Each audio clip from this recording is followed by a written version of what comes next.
¿Alguien ha escuchado alguna vez personas diciendo los caminos de Dios son misteriosos? ¿Ha escuchado usted esa frase? Los caminos de Dios son misteriosos. Bueno, esa frase viene de un versículo que encontramos en Eclesiastés capítulo 11, versículo 5. Ese versículo dice así: como tú no sabes cuál es el camino del viento o cómo crecen los huesos en el vientre de la mujer encinta, así ignoras la obra de Dios, el cual hace todas las cosas. Esa frase tiene mucho de verdad. Hay cosas que nosotros pensamos que no van a suceder y de hecho suceden. O pensamos que simplemente las cosas están sucediendo por casualidad. Pero no es así. Este mundo lo gobierna el Señor. Para entender esto, debemos tener en cuenta por lo menos dos conceptos teológicos que son muy importantes que todo cristiano no solamente los sepa, sino que los maneje y sobre todo que los recuerde siempre. Estos dos conceptos teológicos son el decreto de Dios y la providencia de Dios. El decreto de Dios y la providencia de Dios. Aunque en la Confesión de Londres de 1689 estos dos conceptos teológicos se hablan, por razón de esta predicación preferí más bien usar lo que enseña el Catecismo Bautista. El Catecismo Bautista de Benjamin Kish de 1693. En apenas 3 preguntas nos va a resumir tanto el decreto de Dios como la providencia de Dios. Y esto nos va a ayudar a entender cómo Dios obra en este mundo. La pregunta 10 del Catecismo dice así: ¿qué son los decretos de Dios?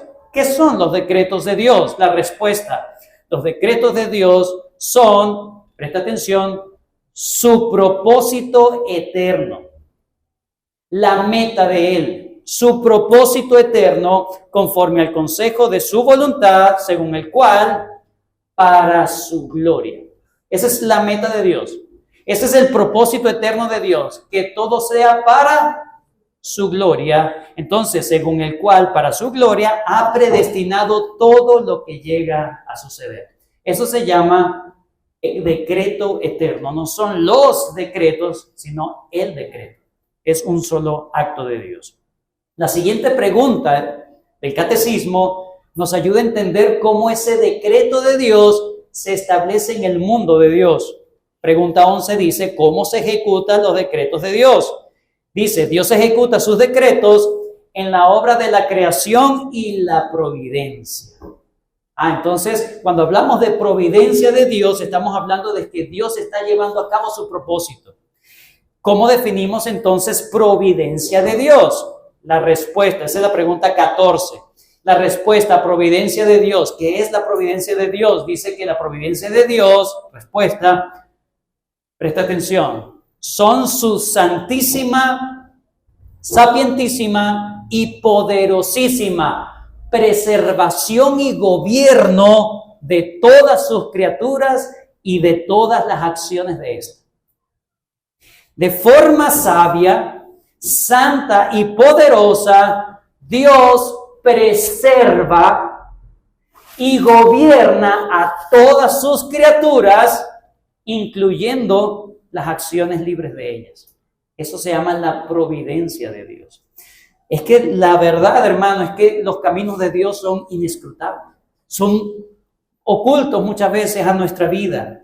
Dios siempre está actuando en este mundo. Aunque muchas veces no sea evidente para nosotros, hermanos, Dios siempre está trabajando de forma misteriosa, en silencio, para llevar a cabo sus planes, que siempre será para su gloria. Por lo tanto, sus planes siempre son santos, justos y buenos.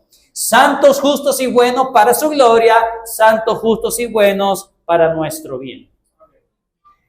Vamos a comenzar, hermanos, una de las secciones más hermosas, más fascinantes que encontramos en el Antiguo Testamento. A partir del capítulo 37 de Génesis, nos vamos a topar con la historia, realmente no es la historia de José. No es el enfoque, aunque el protagonista o la persona más que se habla más es José, ¿verdad? El más preeminente allí es José. La verdad es que la historia no es solamente la historia de José, es la historia de la familia de Jacob.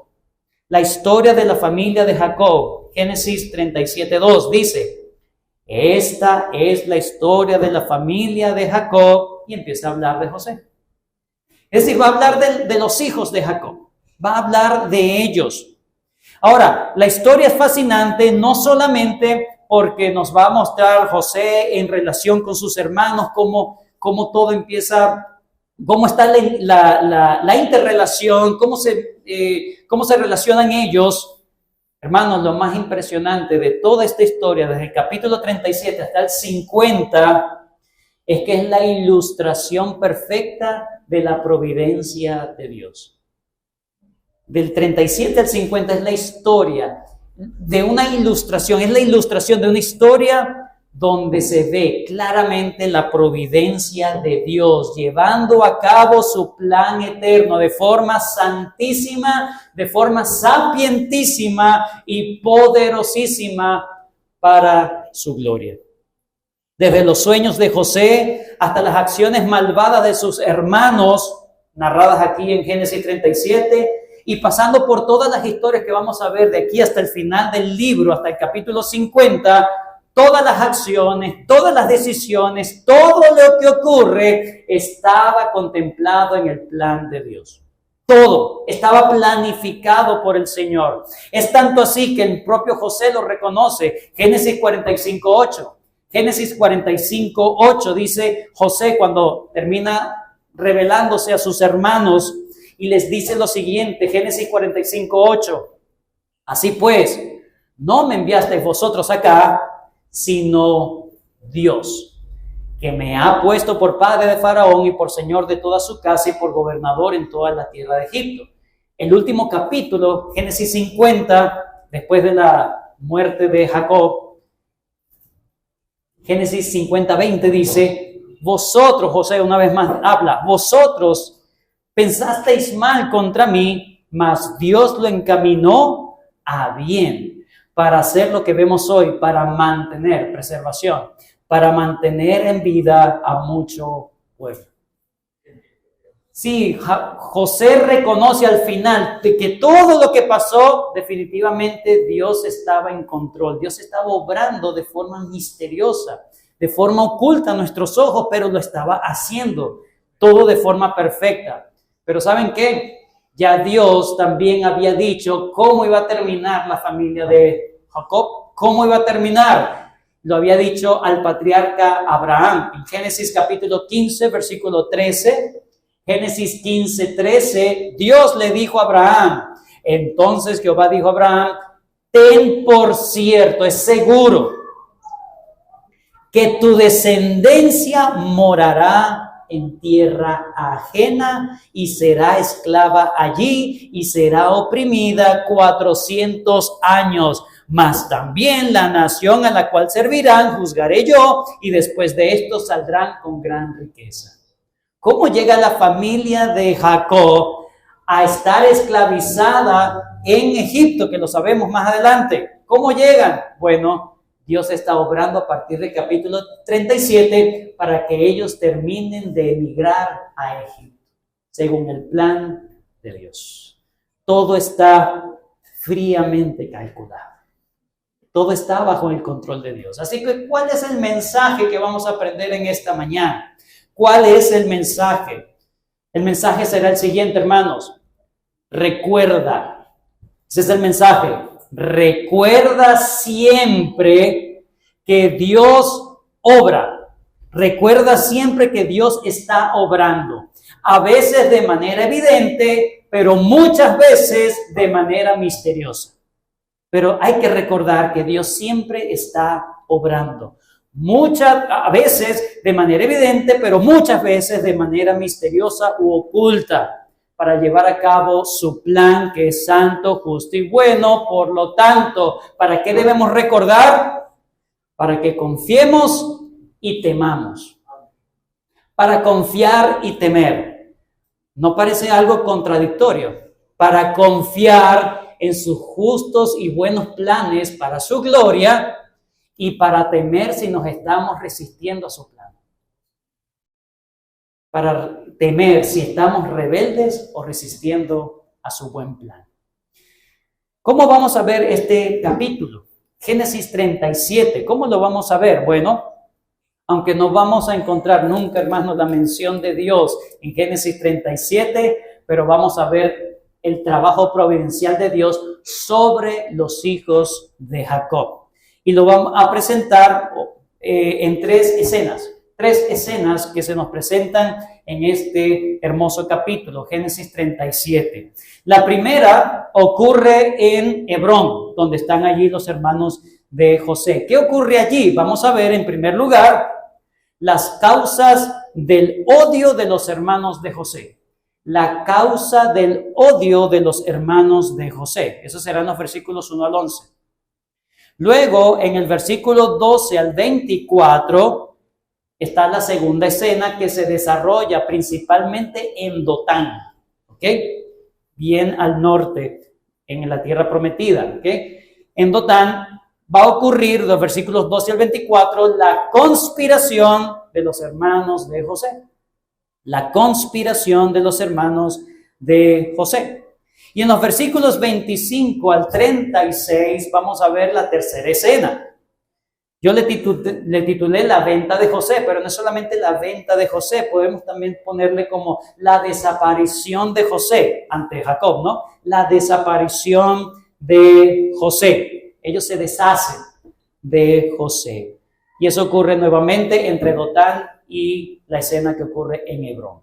Muy bien, entonces vamos a considerar nuestra primera escena de esta historia. Las causas del odio de los hermanos de José. Las causas del odio de los hermanos de José. Dice el versículo 1 y 2. Habitó Jacob en la tierra donde había morado su padre, en la tierra de Canaán. Esta es la historia de la familia de Jacob. El versículo número 1, lo primero que debemos entender es que este versículo realmente está concluyendo la sección anterior o el capítulo anterior. En el capítulo anterior se nos ha hablado acerca de los descendientes de Esaú, el hermano gemelo de Jacob. ¿Y cuál es lo que se nos ha pintado, lo que aprendimos la semana pasada? Bueno, es una descendencia bastante exitosa, se ven muy felices, se ven muy prósperos esa familia, pero no tienen la bendición de Dios. Ellos están lejos de la tierra prometida. En contraste, vamos a ver a Jacob morando en la tierra prometida, pero su familia no se ve tan feliz. Su familia es muy diferente a la familia de Esaú, ¿verdad? Aquí vamos a encontrar divisiones, vamos a encontrar desorden, vamos a encontrar odio en esta familia, vamos a encontrar engaños, tristeza, pero no se supone que tienen la bendición de Dios. Bueno, el punto aquí es que Dios quiere manifestar su gracia sobre verdaderos pecadores. Cristo dijo cuando estuvo en la tierra, no he venido a buscar a justos, sino a pecadores. El que está sano no necesita de doctor. Solamente los enfermos, los que saben que tienen necesidad. Porque dice la palabra de Dios, donde abundó el pecado, sobreabundó la gracia. Dios se complace en dar gracia a la persona que no lo merece. La persona que sabe que no lo merece, que no lo gana nada. Hermanos, el Señor dijo a Jacob, amén. No por lo que hizo o dejó de hacer, simplemente Dios decidió amar a Jacob y su familia y no a Esaú y a su familia. A Jacob amé, mas a Esaú aborrecí, dice en Romanos capítulo 9. Entonces, vamos a ver cómo Dios, a partir de este desastre que vamos a ver en Génesis 37, cómo Dios lo va a transformar, porque Dios está obrando de manera misteriosa para su gloria. Para Él manifestar que todo lo que pasa aquí, al final es Dios obrando para nuestro bien. Lo que comienza con una división, con pecados, con pleito, va a terminar con reconciliación y perdón. Eso es la gracia de Dios. Esa es la gracia de Dios. En estos versículos, entonces, vamos a contemplar cuatro situaciones que tienen los hermanos de José con el propio José. Estas situaciones que tienen todos los hijos de Jacob y que nos van a ayudar a entender por qué odiaban tanto a José. Y nosotros seguramente podamos decir, con razón, con razón. Vamos a verlo primero, versículo 2, parte B. Dice, versículo 2. Esta es la historia de la familia. La palabra es Toledot. Recuerdan que dijimos que todo Génesis se divide en Toledot. ¿Okay? Generaciones, familia. Entonces, esta es la última sección natural del libro de Génesis. Este es el último Toledot, las generaciones.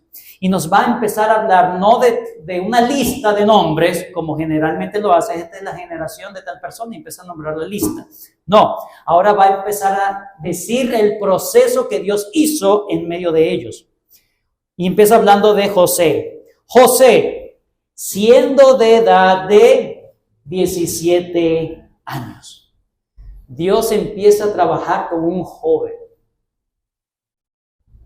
Nunca podemos decir, yo soy muy joven para los planes del Señor. No, el Señor se complace en trabajar aún a temprana edad. Tú puedes ser un instrumento del Señor. Pero este joven, por ser joven, tiene bastante carencia, bastantes cosas. Y bueno, vamos a irlo viendo. Este jovencito de 17 años, vean esto, apacentaba las ovejas con sus hermanos. Era bien trabajador, eso está muy bien, jóvenes. Eso está muy bien. A los 17 años ya estaba trabajando para su padre.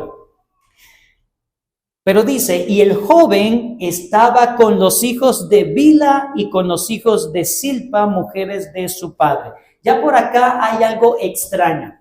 Aunque sí dice que él apacentaba o pastoreaba las ovejas de su padre con sus hermanos, una mirada más específica, un zoom más específico, vemos que hay una especie de división entre ellos. Hay facciones entre ellos. José no se la pasaba con los hijos de Lea, sino solamente con los hijos de Zilpa y con los hijos de Bilha. Entonces parece que hay una división entre ellos mismos. Pero no solamente eso, sigue el versículo 2. Mujeres de su padre, pero ¿qué hacía José? E informaba José a su padre la mala fama de ellos. José era maluco, hermanos. Muy trabajador, muy bien portado, pero tenía un corazón malicioso. Porque se la pasaba con sus hermanos para echarle el cuento a su padre, tremendo chismoso. La palabra mala fama tiene la connotación de difamación. No es solamente decir lo que ha pasado, sino ponerle más para que estas personas estén en descrédito ante los ojos de su padre. Ese era el propósito de José. Note que el texto dice que se la pasaba con los hijos de Bilha y de Zilpa, ¿verdad? Pero informaba a su padre la mala fama de ellos. ¿De quiénes ellos? ¿Será solamente de los hermanos, verdad, de parte de Lea? Por parte de Lea, sus hermanos. O también los hijos de Bilha y Zilpa también eran, no sé si la palabra es correcta, chismoseados por él. Bueno, lo cierto es que todo lo que estaba haciendo José, recuerden que José es el 11º hijo de Jacob. El 11º hijo de Jacob. Para llegar a tener la primogenitura era bastante, tenía 10 por delante para la primogenitura. Así que él trataba de siempre poner en mal delante de su padre a sus hermanos. Entonces, José no era una joyita, hermanos. Era un joven, tenía muchas buenas cualidades, pero tenía también sus cosas malas, bien malas. porque esta de difamación tiene que ver con exagerar información, con inflar información, para que sus hermanos siempre quedaran mal parados delante de sus padres. Eso lo hace José. Y eso cualquiera le molesta, ¿cierto? A cualquiera le molesta. Bueno, pero ahora vamos a ver una tercera situación que molestó más a los hermanos de José, que es algo que hizo Jacob, versículo 3 en adelante. Y amaba Israel a José más que a todos sus hijos, porque le había tenido en su vejez, y le hizo una túnica de diversos colores. Y viendo sus hermanos que su padre le amaba más que a todos sus hermanos, le aborrecían y no podían hablarle pacíficamente.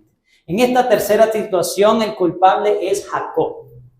Jacob ya había de alguna manera evidenciado que él prefería siempre a su esposa Raquel y a sus hijos que a los demás. Ya lo habíamos visto antes cuando se iba a presentar delante de Saúl, puso a todos los otros hijos con, ¿verdad?, su sierva, los hijos de Lea, por si acaso, bueno, si matan a alguno, nosotros corremos.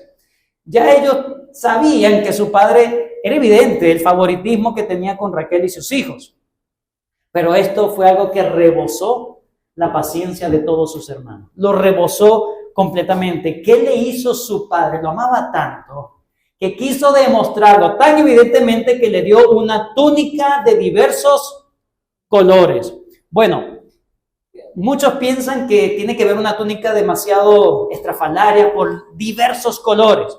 Bueno, la traducción también puede ser dada como una túnica muy elegante. De hecho, hay otras traducciones de la Biblia que colocan esta palabra, muy elegante, o una túnica de realeza, ¿ok?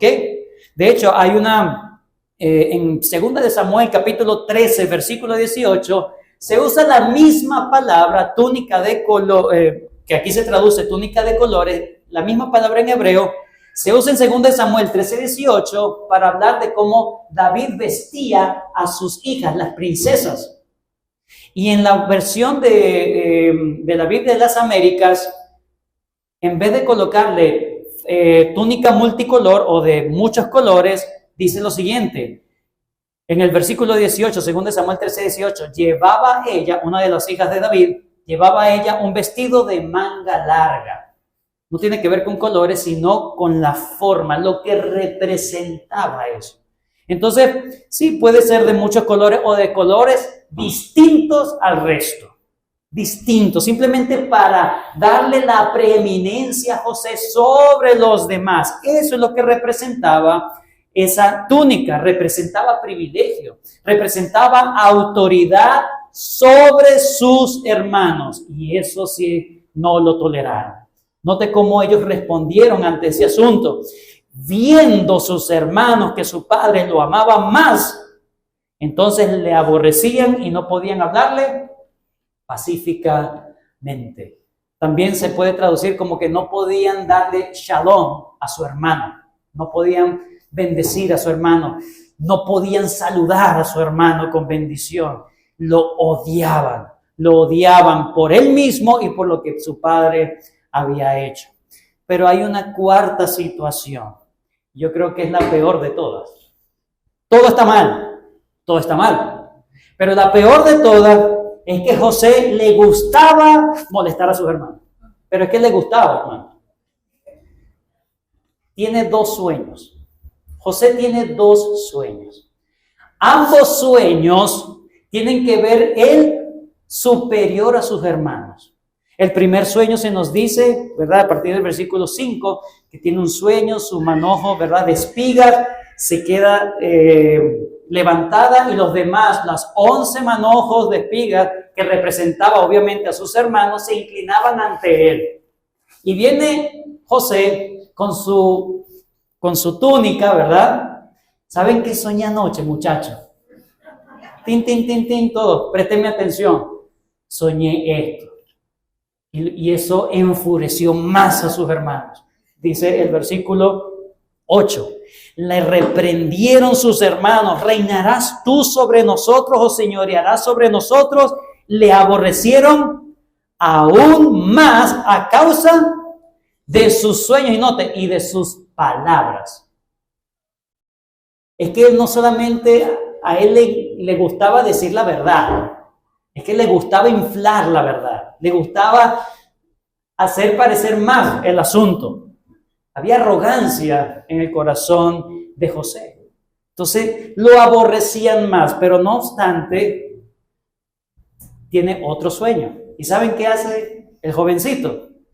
Ya sabe que no lo pueden tratar bien, no lo trataban bien. Dio el primer sueño y lo reprendieron y lo aborrecieron mucho más. Tiene otro sueño y ¿qué hace? Lo vuelve a decir. Es que le gusta molestar a sus hermanos, de verdad. ¡Qué malvado es José! Muy malo. Le gustaba hacer sentir a sus hermanos su superioridad. Tiene dos sueños. El otro sueño tiene que ver con que delante de él, como tal, como su persona, las 11 estrellas que representan a sus hermanos, el sol y la luna que representan a sus padres, todos se inclinaban delante de él. Tanto es así que el propio Jacob lo reprende. ¿Cómo vas a decir eso? Versículo 10. Y lo contó a su padre, a sus hermanos, y su padre le reprendió y le dijo: ya está bueno, José. Te la sigues ganando, José. ¿Acaso vendremos yo y tu madre y tus hermanos a postrarnos en tierra delante de ti? Y sus hermanos tenían envidia, mas su padre meditaba en esto.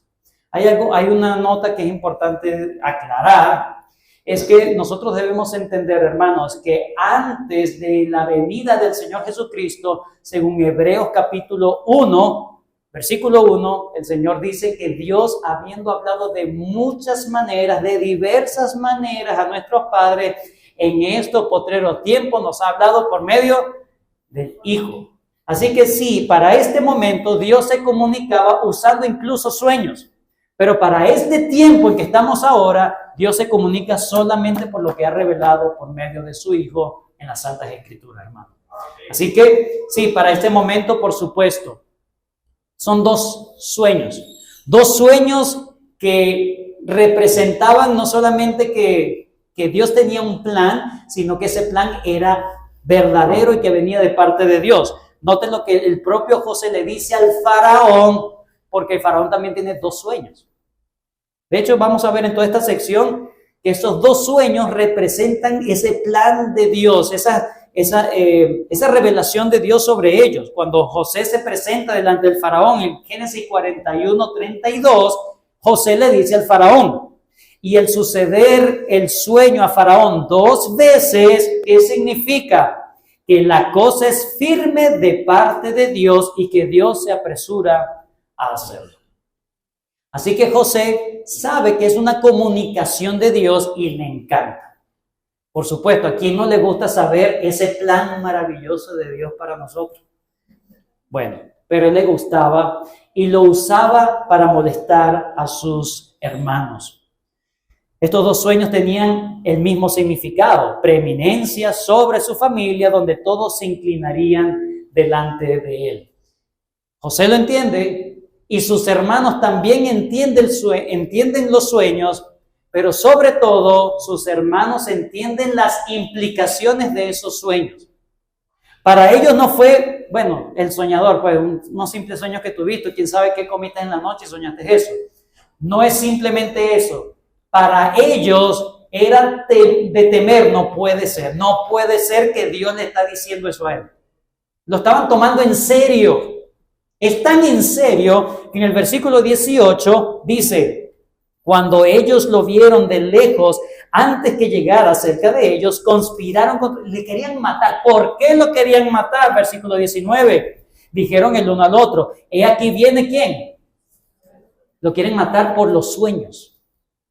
No tanto por su mal carácter, sino por el sueño. Versículo 20. Ahora pues, venid y matémosle y echémosle en una cisterna y diremos: alguna mala bestia lo devoró, y veremos qué será de qué.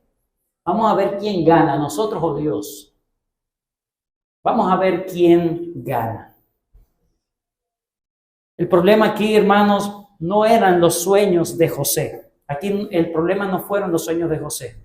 Aquí el problema fue la imprudencia de José de contar sus sueños y la forma como los contó. Estos sueños, ¿verdad? Sus hermanos les importó tanto que cuando vieron la oportunidad buscaron matarlo. Para terminar esta primera parte vemos cómo Jacob dice que tenía en su mente, ¿verdad? En su corazón pensaba en estas cosas. Versículo 11. Sus hermanos le tenían envidia, mas su padre meditaba en esto. ¿Qué estaría meditando Jacob? Preguntamos. ¿Qué estaría meditando Jacob? Bueno, ya sabemos que Jacob también había tenido esa experiencia de que Dios le había revelado su plan por medio de sueños. Ya había tenido ese tipo de cosas. Así que para Jacob, de alguna manera, tenía la esperanza de que su deseo, de que su hijo José fuera el preeminente sobre todo. Bueno, pero si es parte de Dios, wow, Dios me está premiando. Dios me está dando esta gran alegría. Entonces él de alguna manera simpatizaba, sí, reprendió a su hijo delante de los demás, pero probablemente en su corazón dijo, yes, sí, así es que me gusta. Probablemente es lo que está, es su esperanza, que mi hijo amado realmente sea el que es bendecido por Dios. En eso está anclando Jacob su esperanza. Déjelo hasta allí. Vayamos a la segunda escena. La segunda escena va desde el versículo 12 al versículo 24. Y le hemos titulado La conspiración de los hermanos de José. Hay dos cosas a resaltar en toda esta escena. Dos cosas por lo menos a resaltar. Número uno, muchas coincidencias. Muchas coincidencias. No casualidades, no. Coincidencias. Cosas que ocurren de una manera coincidencial o coinciden allí. Y en segundo lugar vemos mucha preservación. Coincidencia y, si quieres resumir esta segunda parte, coincidencias y preservación. Cuando hablo de preservación lo uso precisamente para que recordemos la providencia de Dios que gobierna y preserva todas las cosas para su gloria. Vamos a ver estas coincidencias, son bastantes coincidencias. La primera, vemos que los hijos de Jacob se van hasta Siquem, versículo 12. Los hijos de Jacob deciden irse hacia Siquem. Después fueron sus hermanos a apacentar o a pastorear las ovejas de su padre en Siquem. ¿Qué les recuerda Siquem a ustedes? ¿Qué les recuerda? Es un lugar despoblado. ¿Por qué? Por ellos mismos. Ellos habían arrasado, habían matado a toda esa gente, los habían despojado. Era un lugar desértico prácticamente. Eran unas ruinas lo que había allí. Se fueron hacia Siquem. ¿Por qué quieren ir a Siquem? Simplemente quieren salir de la cobertura de su padre. Quieren estar lo más lejos de su padre, quién sabe para hacer qué cosa. Pero ellos se van bien lejos, a un lugar que incluso es peligroso para ellos, porque Jacob temía que los demás pueblos lo fueran a matar. Es un lugar peligroso. Pero no solamente van hacia Siquem, sino que deciden, estando en Siquem, deciden irse hacia Dotán, que es más hacia el norte, en el misma tierra de Canaán. Ellos se van más hacia el norte. ¿Por qué deciden eso? No lo sabemos, pero Dios usó eso. Parece que Siquem, al ser ya un asunto despoblado, no había nada que hacer allí, pero Dotán era prácticamente un pueblo de mucho comercio, donde había mucha movida. Probablemente ellos querían algo de aventuras allí, no sabemos. Lo cierto es que ellos deciden irse a un lugar donde precisamente había mucho comercio que iban hacia Egipto. Lo deciden. Dios no le dijo, es mi voluntad que vayan hacia Dotán, no se queden aquí, ¿no? Lo decidieron ellos solitos. Segundo, Jacob envía a José solo. El detalle, lo envía solo. Jacob sabe que sus hermanos lo odian y aún así lo envía solo. Y ya vamos a ver cómo llega José. Pero el hecho de enviarlo solo a un joven de 17 años, imagínense los peligros que pueden tener, ¿verdad? Ni siquiera una compañía para cuidar a sus a su hijo más amado. Nada de protección. Vaya y tráigame el reporte de sus hermanos para ver cómo están.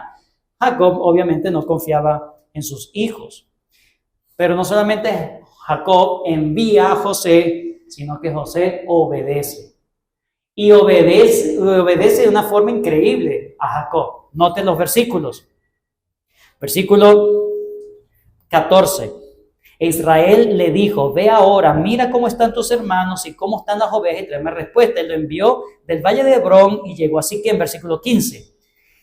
Y lo halló un hombre andando él, José, andando él errante por el campo. ¿Qué estaba haciendo José? Hermanos, llega José a Siquem y no encuentra a sus hermanos. Él pudo haber tomado la decisión de devolverse a su padre y decirle, papá, mis hermanos dijeron que se iban a Siquem y no están allá, yo no sé. Pudo haber tomado esa decisión, pero dice que estaba errante, es decir, estaba dando como vuelta, realmente estaba buscando dónde están sus hermanos. Él se sentía responsable delante de su papá. Y él quería hacer el trabajo bien, eso está muy bien. Es tan errante que coincidencialmente, también cuando el hombre se encuentra con él, porque esta es otra cosa, un hombre ahí en Siquem, un hombre, quién sabe quién cosa es, un hombre ahí en Siquem y dice, lo ve errante, le dice, ¿qué estás buscando? Versículo 16, José respondió, busco a mis hermanos, te ruego que me muestres dónde están apacentando. Y qué coincidencia que este hombre sabe quiénes son sus hermanos. Porque estaba en el momento exacto en que estaban ellos pastoreando y en el momento exacto en que ellos deciden irse a Dotán.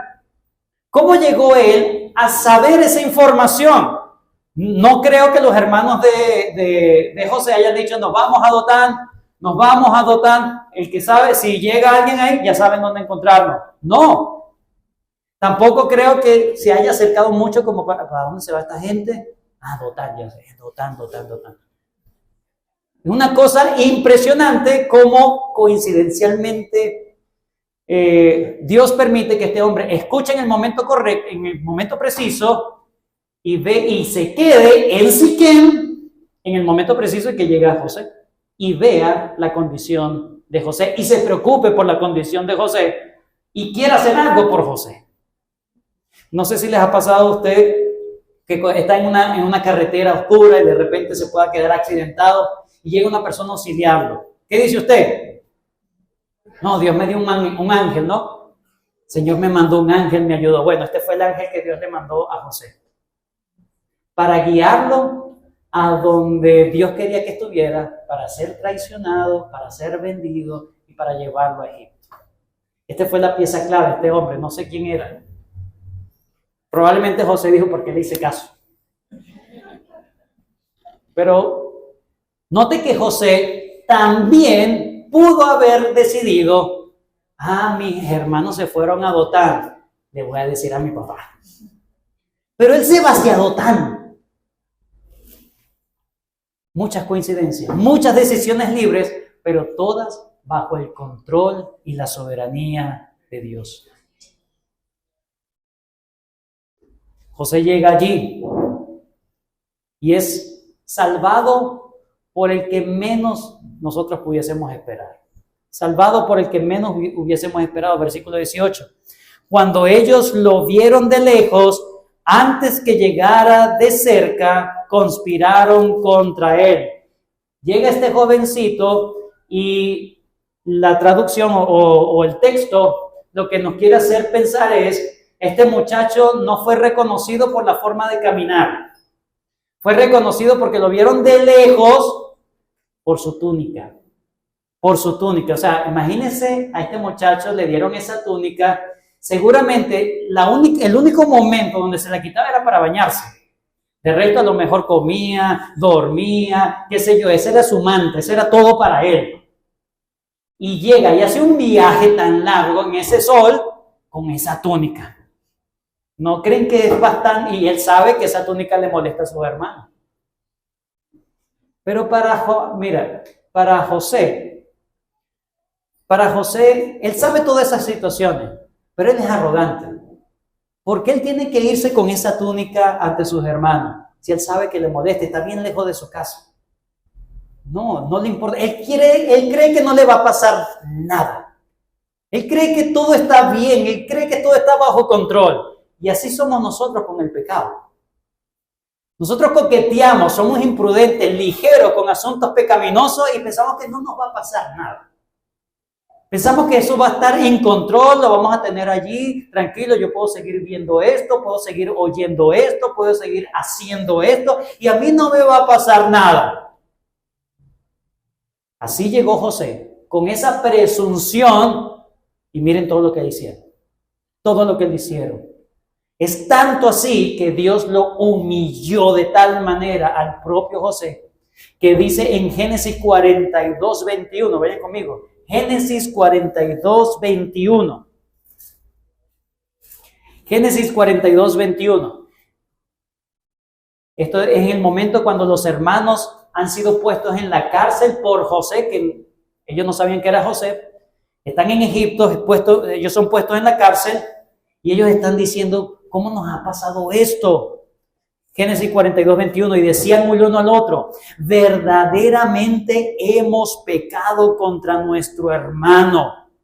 ¿Y qué recuerdan ellos muchos años después? Pues vimos la angustia de su alma. Vimos la angustia de su alma que nos rogaba y no lo escuchamos.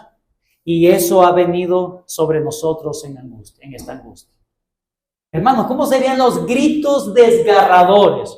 Los gritos desesperados. Los ruegos que tuvo que haber hecho José.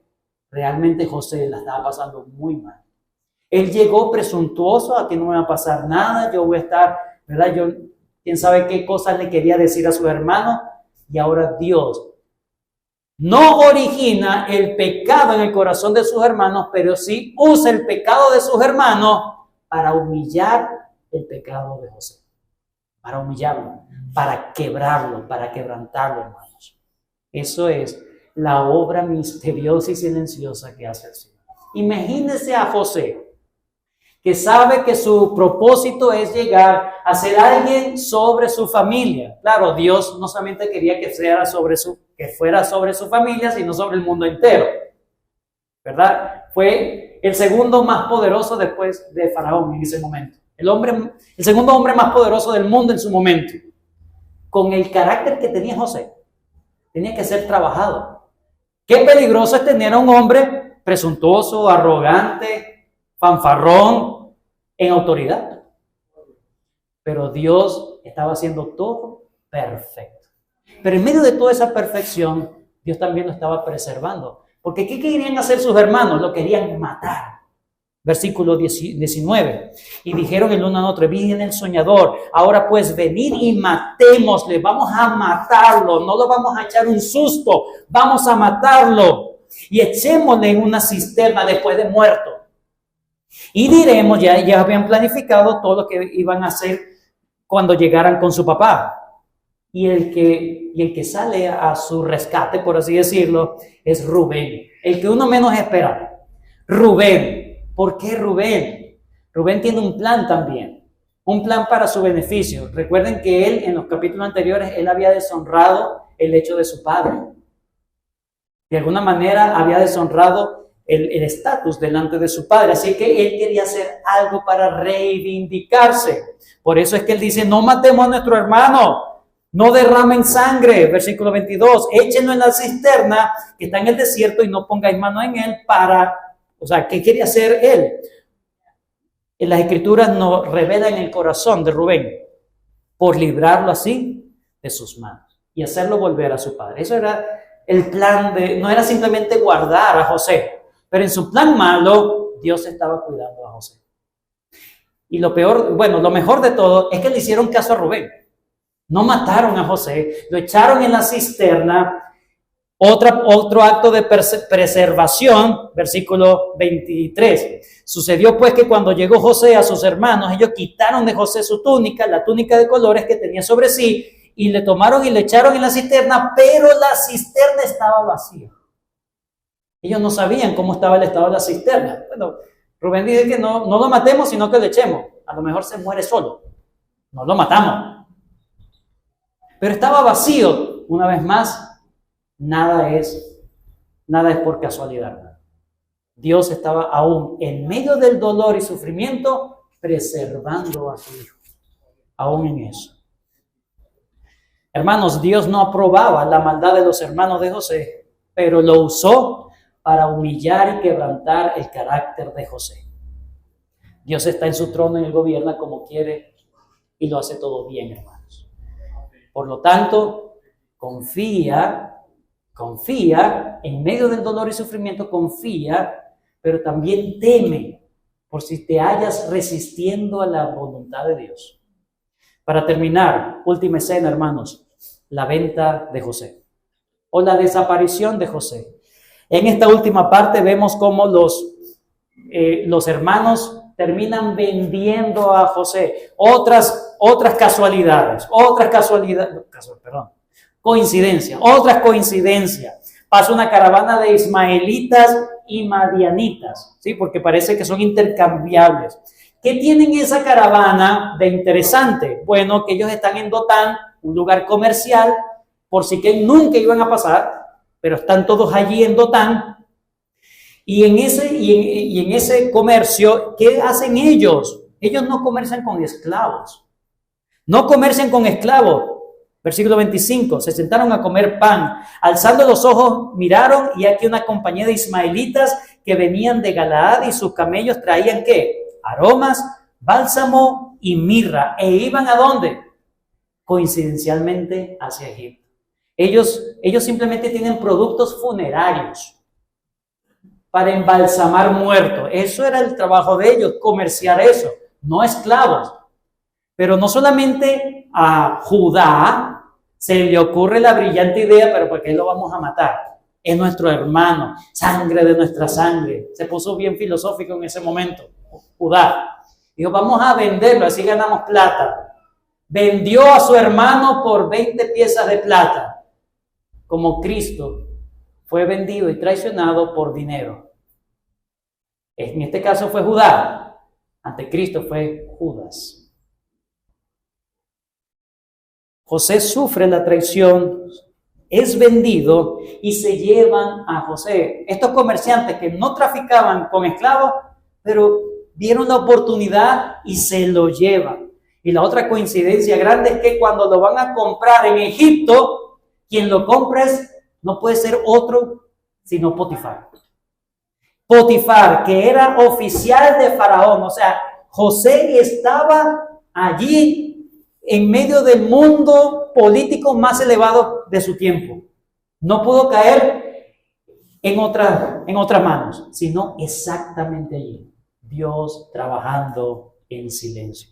Muchas coincidencias, pero sobre todo mucha maldad de los hermanos de José. Mucha maldad.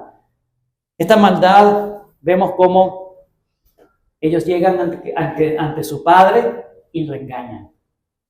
Agarran la túnica, le salpican de sangre de cordero, ¿verdad? Y hacen sufrir al pobre Jacob. Lo hacen sufrir.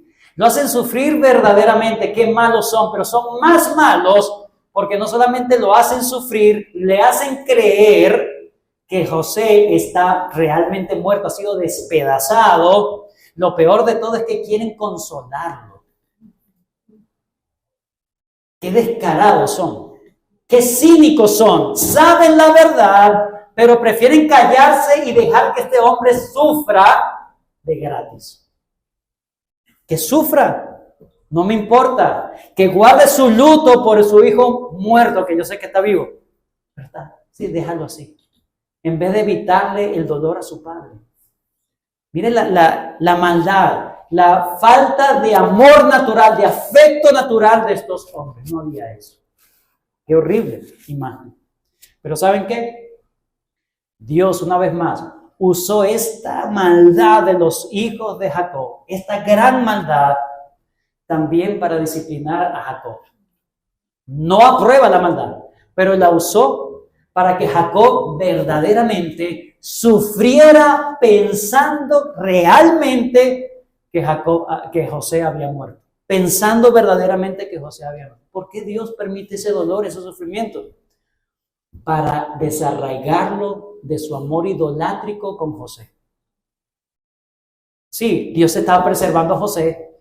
Dios no le quiso revelar a Jacob nunca que José estaba vivo. Dios decidió que él sufriera de esa manera para que él en su corazón también enterrara a José y no lo idolatrara, no lo amara más que a Dios y a los planes de Dios. En conclusión, hermanos, Dios trabaja de forma misteriosa, definitivamente. A veces más evidente que otras veces, pero por lo general Dios está obrando y nunca va a dejar de obrar. Así como Jacob, José y el resto de los hijos de Jacob ignoraban que sus acciones estaban siendo previstas delante de los ojos de Dios, aunque ignoraban que Dios estaba orquestando todo para su propio bien, aún en medio de sus sufrimientos, en medio del pecado, Dios está haciendo todo para su gloria y para el bien de ellos, aunque ellos van a ser disciplinados por sus pecados una vez más. De la misma manera nosotros, hermanos, ¿cómo vivimos en este mundo? ¿Cómo debemos vivir en este mundo que Dios controla? Recordando precisamente eso. Dios está en su trono. Si hay algo que yo debo sufrir es porque Dios dice, ese sufrimiento es para tu bien. Ay, no me diga eso, pastor. Eso es lo que enseñan las Escrituras. Aún tu sufrimiento no es en vano. Es para tu bien. Es para desarraigarte de cosas en tu corazón. Es para tratar contigo, para tratar con tu carácter, para irte llevando a algo mucho mejor. Conocer más al Señor y depender más de Él. Así que teme si te la pasas refunfuñando, renegando por qué me pasa esto. Espera en el Señor. Dios está más interesado no en tu bienestar, sino en tu santidad. En tu santidad. Así que en el momento duro, en el momento rudo, ¿qué es lo que nos manda el Señor a hacer? Recordar que Él siempre está trabajando. Está haciendo todo según su plan, su decreto. Toda esta providencia es para su gloria y para tu bien. Recuérdalo siempre. Por lo tanto, confía, espera, pero también teme si te hallas en contra de la providencia de Dios. ¿Cómo vemos a Cristo? Rápidamente, hay muchas cosas para ver a Cristo aquí, demasiadas cosas diría yo, pero permítame nombrar algunas similitudes de José con Cristo. Bueno, por ejemplo, José fue amado por su padre como Cristo fue amado por el suyo. Dios dice, este es mi hijo amado en que tengo complacencia.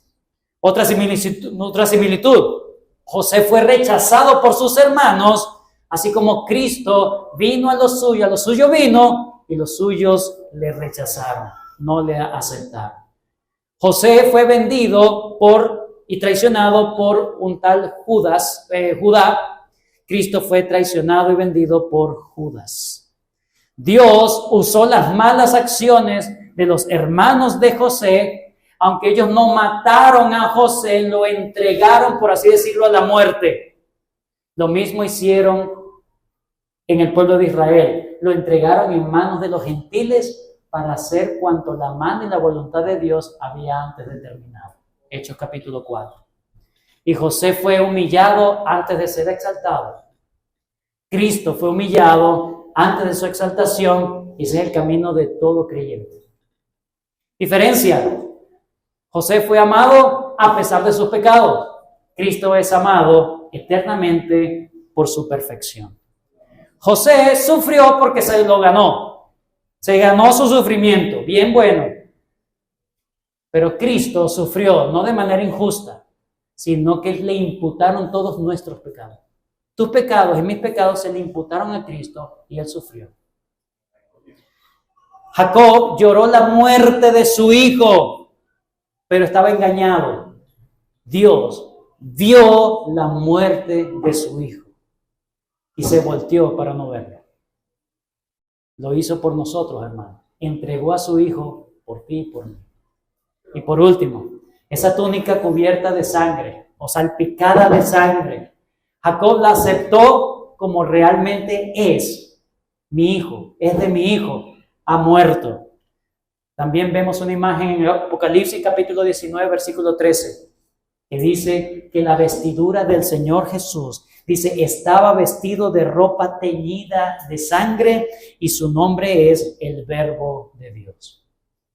Jacob pensaba que era la sangre de José, pero que es el Verbo de Dios, su ropa está teñida también. Pero ¿sabes qué? No es de la sangre de él mismo, es de la sangre de sus enemigos, que él pisa en el lagar de Dios. Cristo hoy ofrece bendición, ofrece perdón, pero si nos ponemos resistentes a los planes de Dios, en enemistad contra Dios, Cristo vendrá a vengar y esa sangre será sobre tu cabeza. Que el Señor nos ayude a ver a Cristo misericordioso, honrado por encima de todas las cosas, y que podamos no resistirnos ni aborrecerlo porque Él es el más grande, sino venir, aceptarlo y hacer el Señor de nuestra vida. Gracias, Señor, por este tiempo, por tu palabra, por tu amor, tu bendición, tu paciencia con nosotros. Ayúdanos a seguir viendo, Señor, lo que tú quieres para nosotros, de no ir en contra del Hijo, sino amarlo, atesorarlo, ver a Cristo por sobre todas las cosas y ver, Señor, que todo lo haces tú para tu gloria y para nuestro bien, que no se nos olvide. En el nombre de Cristo oramos. Amén.